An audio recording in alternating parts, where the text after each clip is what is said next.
Good afternoon, ladies and gentlemen. Thank you for joining us here today. Welcome to this lecture sponsored by the Institute of World Politics. For those who are new, IWP is a graduate school of national security, intelligence, and international affairs. We offer a doctoral program, 7 master's degree programs, including 2 online MAs, and 18 certificates of graduate study. If you're interested in learning more about our school and our courses, please feel free to speak to a member of our staff at the conclusion of today's event or visit us online at iwp.edu. We would like to thank all of our supporters who make our IWP events program possible. To support the work of IWP, please visit us at iwp.edu/donate.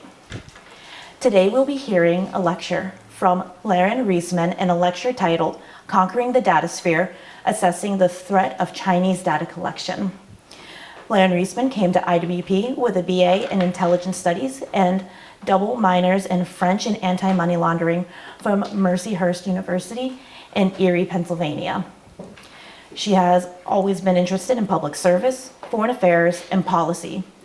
Laren completed her Master's of Arts in Statecraft and National Security, specializing in defense at IWP in the summer of 2024.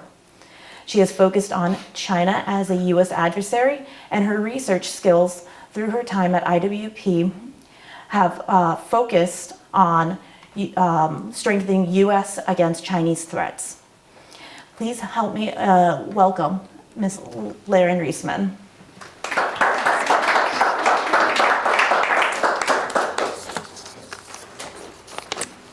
Good evening, everyone. Thank you so much for joining this evening. It's a pleasure to be here, and it's a privilege to have attended IWP. I've had the opportunity to learn so many things about our national security atmosphere.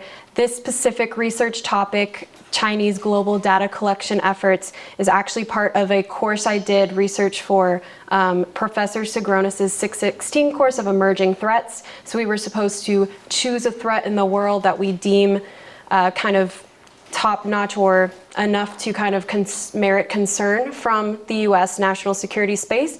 And then we were supposed to assess risks and then policy options and considerations coming from that.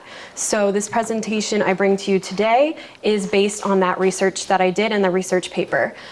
So the map here is our subsea cable networks that exist in the world. I know a couple have been cut since this image was taken, but essentially I wanted to just remind everyone that even though we live in this digital world where we're getting, virtual information from all remote areas of the world, there are still physical infrastructures in place that this is all tied to, and that is a pretty important thing to keep in mind, especially with the Chinese and the way they approach this issue.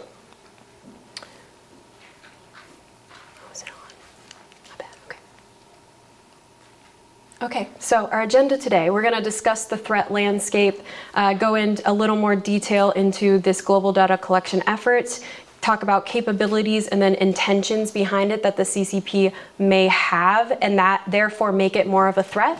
We'll talk about some specific risks based on some vulnerabilities existing in our global data sphere space right now. We'll talk about some key assumptions that come out of this that basically make it more of a pressing issue to start dealing with, and then some policy considerations and options that kind of came up through my research that kind of brainstormed and stuff. And I, welcome discussion, I welcome feedback, I welcome opinions as well, not just questions. So at the end, we can definitely have more of a discussion forum. I'm all for that.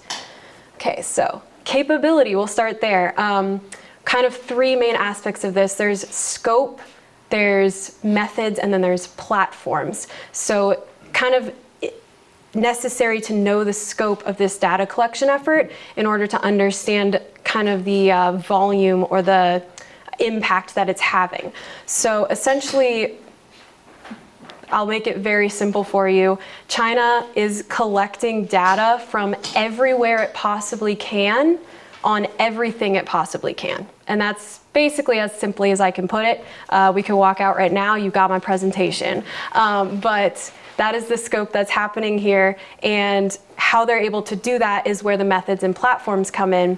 But just really quickly, there was an estimate as of 2018 that China would house 30% of the world's global online data by this year, by 2025. And so that gives you kind of an idea of the mass that they are importing, that they are transferring, and that they have access to. Another thing to note is the US is the number 2 on that list, and they're about a little under 20%. So we can also see there the gap that exists. Like China surpasses everyone else in the world in terms of data collection as well, and the ability for them to collect this mass of data. And we imagine how much is being generated every day in the global atmosphere. It's, you know, it's pretty immense. So that kind of brings us to methods. Okay, so how is China able to collect all this, right? You know, wouldn't there be kind of a safeguard in place? Well, they do it legitimately for the most part. We know that the Datasphere is a space, the digital age is a space where markets are pretty successful in trading data back and forth. Data transfers happen all the time. You know, everything is interconnected. And so if the CCP, if a enterprise is able to enter that space, suddenly you have access to a whole bunch of data in the legitimate world of business, essentially. So there's that side of it. And then there's also a more illegitimate side, of course. We know of data theft, intellectual property theft, possibly misappropriation of some emerging technologies in order to gain data. So we have kind of some of that happening as well. And one thing to note is that the CCP, does not necessarily differentiate between legitimate and illegitimate data collection efforts. They kind of all see it in the same category as just data collection. So that's something to note. So a lot of these legitimate businesses that are operating in tandem with, you know, US companies like Amazon, Netflix, any that are collecting cookies or user data or anything like that. These Chinese enterprises are also doing that and potentially doing illegitimate activity as well. So that's something to remember. Then there's the plain kind of criminal side as well to all of this, which is just hacking in general. And we do know that the CCP is engaged in a lot of this activity as well. However, in many cases, the hacking that they are doing is a lot more targeted. It's not just collecting en masse as much data as possible. It's very targeted towards certain sensitive data, such as defense data, intelligence data, healthcare, like emerging healthcare issues, people's records that are supposed to be secure. Things like that are being hacked. There was a hack of F-35 data in 2013 that connects back to the PLA, the People's Liberation Army. There's a hack of OPM in 2014, the Office of Personnel Management, and of course we know that houses people who have deep background records in the U.S. government. So all of those things definitely more targeted in that aspect of data collection. And then of course we have the platform. So as I said, it's typical course of business for most of this data collection effort that China is engaging in. So, you know, what platforms are being used to do this? Well, mostly it's state-owned enterprises. And there's both physical infrastructure state-owned enterprises, as well as the digital space, the virtual space, apps, online websites, online service platforms, things like that, that are owned by Chinese companies. So you have both of those at play. From the ground up, from the physical infrastructure development standpoint, it is much easier to gain access to those networks, of course, because you have a hand in that from the ground up. But in many cases, in the developed world where mostly the data being generated is more valuable than data from the developing world where there might be kind of infrastructure happening, the Chinese have to be a little more creative about integrating into that space. They'll use foreign diasporas for that are using Chinese platforms, or potentially visitors that are visiting abroad. They'll introduce that to the local network and then gain access and information and data collection in that space. And then of course you have apps like TikTok that become sensations in developed nations.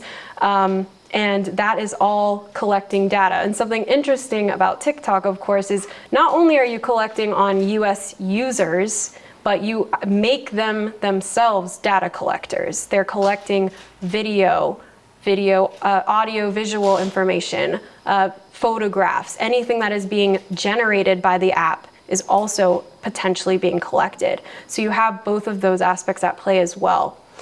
And then I will also turn your attention really quick to the QR code that I've included here, just to make things a little more interactive. The Australian Strategic Policy Institute did a pretty comprehensive study of of the big tech firms that China has, and kind of how widespread they are around the world. They actually have it all on a map, and you can see the connections happening and how integrated everything is. So I can definitely come back to this slide at the end or give you a second to pull it up. It's a really interesting kind of visual of how widespread this capability is.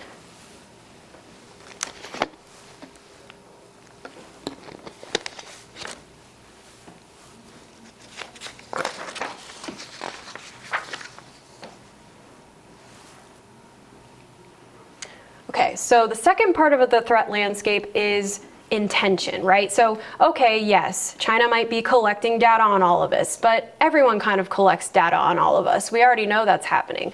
Well, the intention behind it may say a little more about the threat that this poses. So just in terms of their practices of doing this, using both legitimate and illegitimate means, and then not necessarily differentiating between those two, I would say that in and of itself shows kind of a malintent, if you will, or intent to set a precedent for the world in this practice of, yeah, we don't have to do this fairly. We don't have to do this in terms of what the international community would consider, appropriate or fair. We can do this using all means necessary. And so that in and of itself shows a sort of concern, right? We definitely want to capitalize on global discourse in this respect and make sure that that can't happen. And also there's uncertainty about how the CCP and China wishes to use this data. So of course, we use it for business practices or for emerging technologies. Obviously you need a lot of data if you're going to be doing things like artificial intelligence, data analysis, anything along those lines. So that is definitely an emerging technology. However, we also have the People's Liberation Army involved, we have the Ministry of State Security involved, we have the Central Propaganda Department involved, and these parties suggest a more kind of negative implication, right? So we have the army involved, which could involve cyber warfare tactics and things like that. So there's really always that kind of dual use happening with all of this.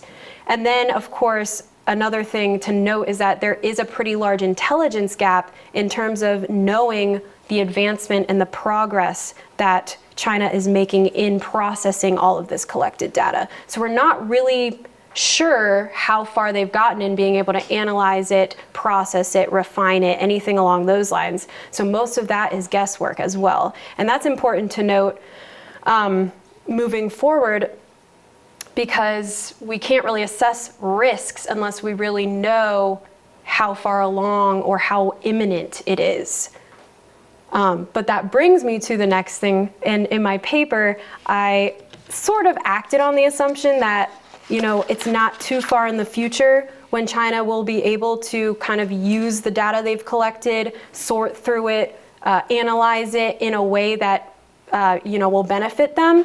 And so that was kind of my assumption coming into this. So I've identified some vulnerabilities that exist now that China may be able to exploit with all of these things. And that comes in the competitive sphere. So we see that the data marketplace itself has not really been capitalized on so far in the most places. Most cases, data trading is happening, one-on-one between companies. It's not, a broad marketplace that is engaging a lot of different entities. But if China were to become the preeminent place where you could analyze, process, and refine data, then that would put them in place to be like one of the top companies in this digital age, right? That one of the top enterprises in this digital age. And there really wouldn't be competition if they were able to do that. And so one thing to know also is they kind of have a background already doing this kind of thing. They currently are one of the only economies that really can handle processing and refining raw earth materials. And if they're looking at data as a raw material, that could kind of put us in a mindset of where they might be coming from approaching this in the competitive space. And then we have personal and domestic security here in the US, national security issues. So obviously we know they're collecting personally identifiable information on people. They're collecting health records, insurance records, anything along those lines is being collected. There's reports that suggest they have data, some kind of identifiable data, a bank account, a social security number, an address, whatever, on over 80% of the American working public.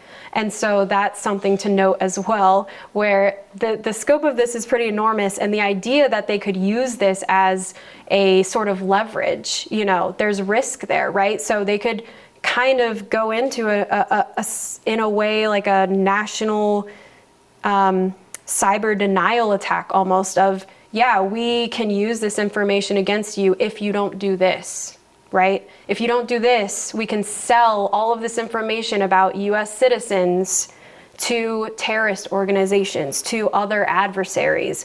And that is something that could definitely pose a risk in the future. So that's something to be concerned with. And of course, it is under the purview of the US government to protect its citizens from foreign threats.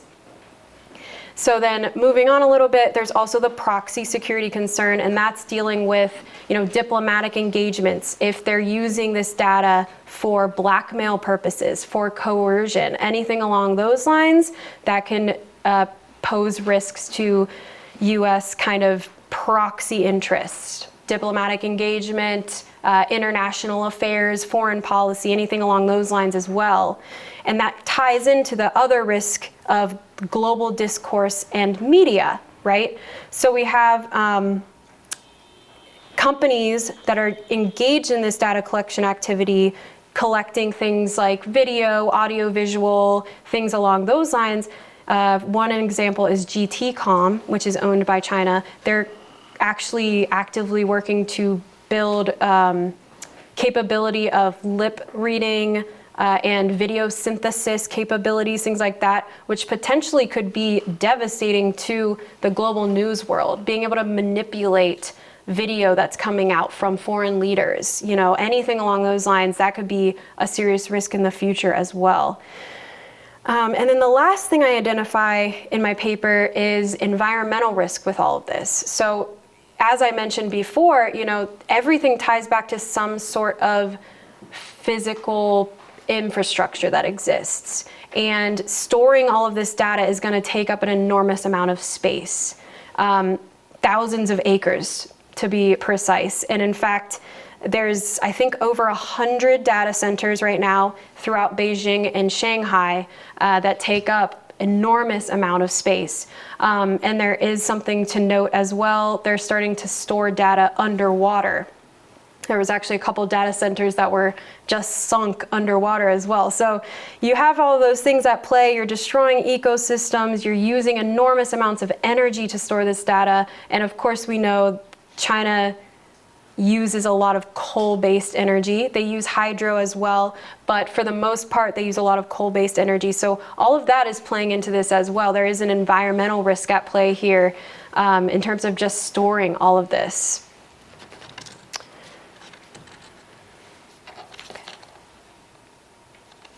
So again, I think it's important to note some assumptions here. I'm coming at it from the perspective that the CCP is an adversary, of course, and that they're working to kind of capitalize in this domain and pretty much dominate the United States and conquer, as it were, the Datasphere.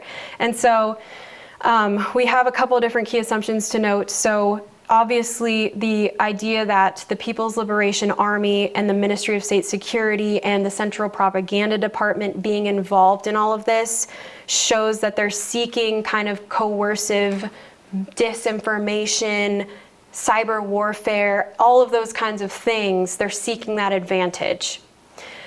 I also have an assumption that most of this collected data is likely to be imported and stored within Chinese borders. And this is an assumption because a lot of the state-owned enterprises around the world also store the data locally in that area. And so, the transfers taking place, we're not 100% sure how much of it is being actually imported into China. However, because of the idea that they can have control over all of this within the borders more than they can internationally, that my assumption is that they're probably housing a lot of it internally.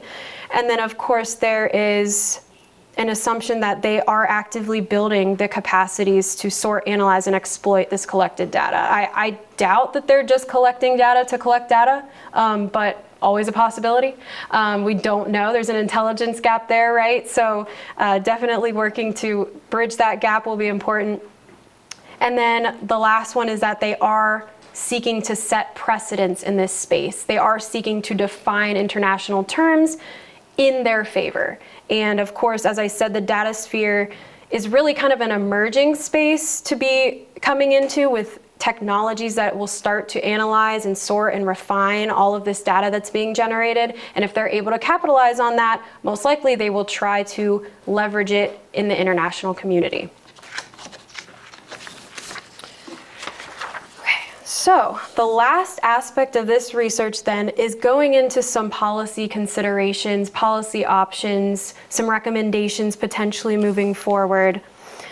So policy consideration number one, obviously we need to bridge the intelligence gap. We need to bridge the intelligence gap, not only knowing what the CCP is engaging in and what their progress is, but our own. What are our current US data policies? What are our current US data regulations? Do we really have a space for data regulation? That's all going to be very important moving into this era where we're operating with data on a global scale.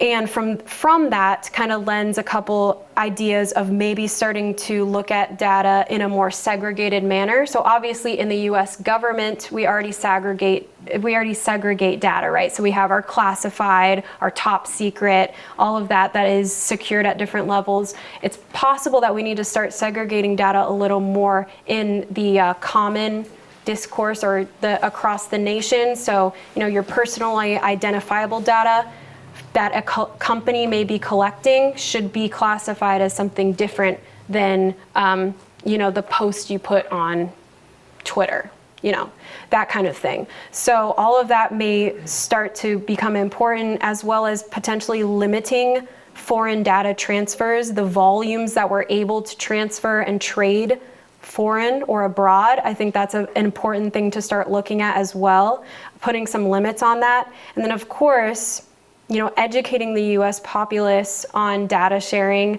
I saw a head shake over there. Yeah, it's not great. You don't even know what's being collected on you on a daily basis. Everything is geographically linked, so people can pretty much locate you wherever you are, whatever network you're on, whatever cookies they're being collected. Like it's pretty crazy what is open source, right? And that is all being collected and stored somewhere. And so that is important to note. One of the things I mentioned in my paper, like maybe Apple and Google potentially working to make a data literacy app or something along those lines that could go on your device and be there as a source for you. Whether you use it or not is up to you. But just some things as we're moving into the digital space that I kind of thought about in my paper. And then, of course, we need also international engagement on all of this. The CCP is doing this as a global effort. They're not just targeting the United States and allies. They're doing it in the whole world, right? So an observation that I kind of make in my paper and in my research is that data transactions mirror in many ways financial transactions in terms of the volumes that are happening, in terms of everything goes back to something tangible, physical, in terms of data being kind of a commodity, seen as a value. Same in the financial space. And I have a little bit of background in the anti-money laundering and counter-terrorist finance compliance space. And so there is a pretty good international community and international body for this, and it's much more transparent than it's ever been. I mean, there's a lot of shady business still happening. I'm not going to say there isn't, but in terms of this model that we've been able to create, I think it could be mirrored in the Datasphere as well.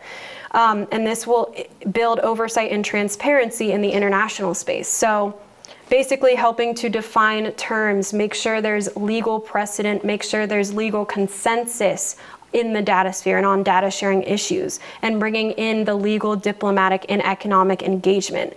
So the model that the anti-money laundering sphere uses is we have the Financial Action Task Force, which is a centralized international body that is basically there to do research and build reports about the financial space around the world, the financial patterns emerging.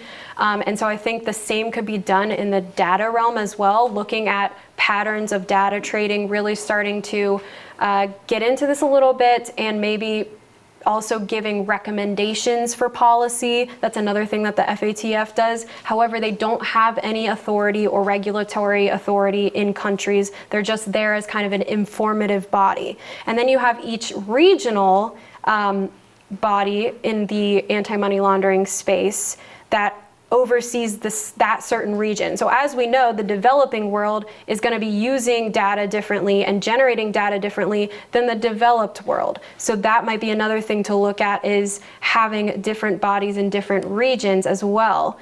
And then finally, there's the individual intelligence units that feed into all of this, and that is where you find those kind of regulatory areas.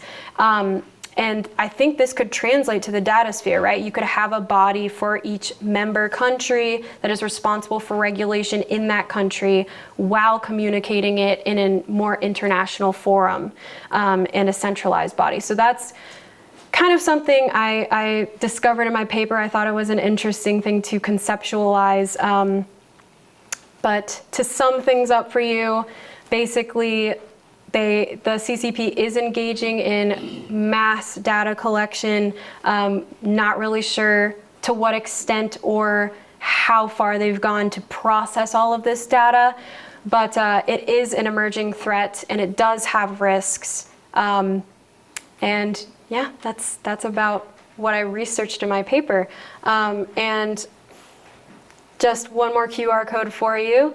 I might be quishing you, but it's okay. But this is my LinkedIn profile. So if you want to connect with me at all, feel free. I'd be delighted. And I will take questions, comments, discussion points, anything. I'm always here for learning, but I thank you again for attending, and yeah, thank you.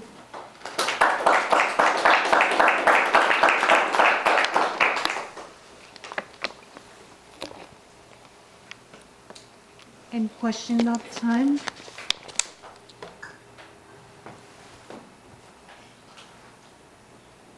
I wonder. I think we might do a microphone because we gotta hear you in the video. Thank you.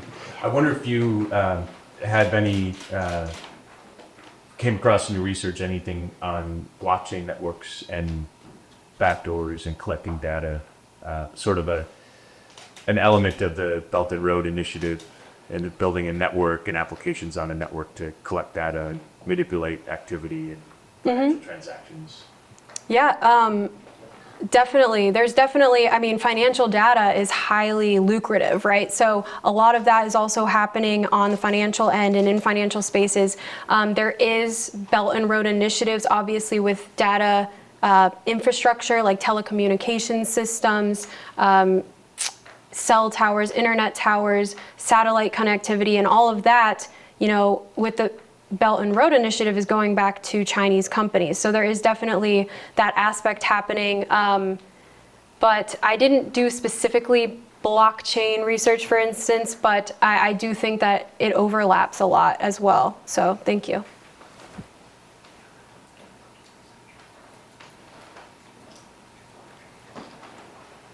We talk a lot about how much data is known on the average person.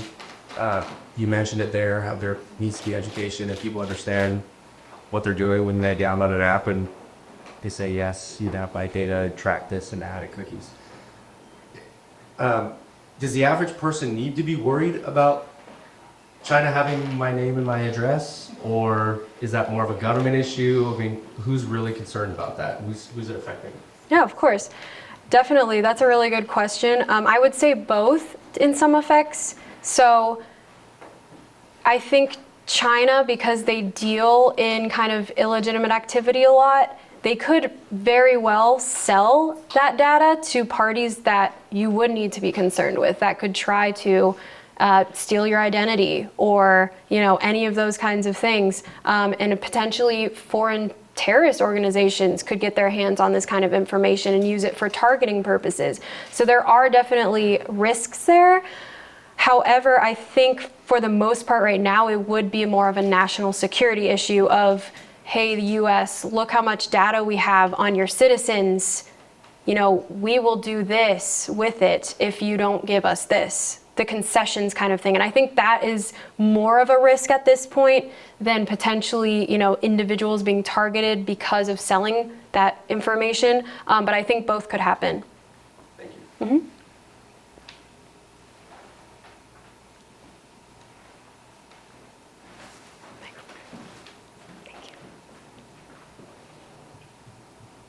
With the loss of many jobs here in the federal government, there's a loss of institutional memory that's colliding with this. What's your take on that?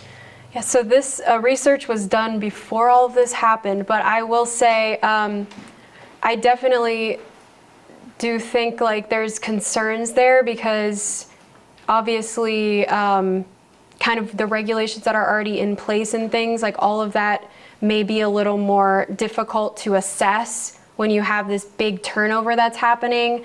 And so I do think that it has an impact, but I also think this area hasn't been super explored in a national security space either. And so maybe, there's room for development there as well. But yeah, I do think the loss of institutional memory and being able to understand the scope of this issue, I think that is going to be a little hard to get back. So thank you.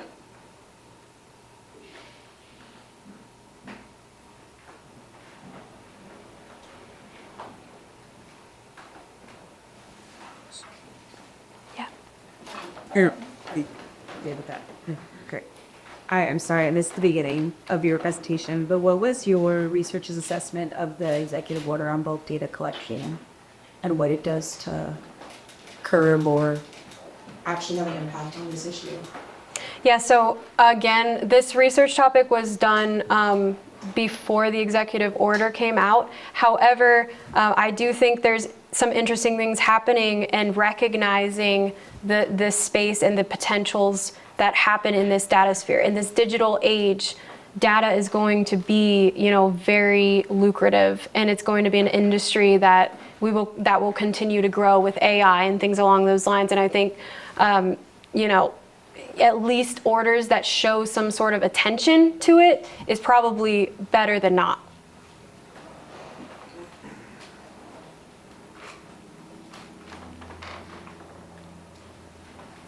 Sorry, I also missed the beginning. However, maybe share sources and I'll look at more of your research methodology. Sorry, it's already been covered. Oh, yeah, that's fine. So I can actually go back. This is one of the sources I used.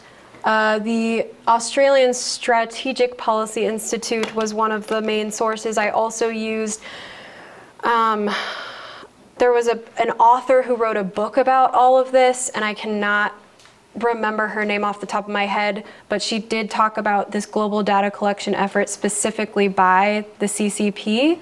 I want to pull it, maybe I can find it. But I think I use that book a lot. She talks a lot about defining specifically international terms in the legal, in a legal sphere, in the international sphere, and I think that's a really important part of all of this, is making this a more strategic level thing. and really getting kind of consensus in the world on these issues. And then, of course, these more comprehensive studies. So they mapped all of the Chinese tech giants that exist around the world and what connections they have to research institutions or, you know, infrastructure projects or whatever. And so feel free to pull that up as well. It's a really cool map to look at. Yeah, so that was a couple sources I used, but I used a lot of open source. It was all open source, and a lot of news articles as well talking about these issues, such as, you know, some of the methods they're using and the ways they're storing data and things along those lines. But thank you for your question. Yeah, thank you all so much for coming. Thank you.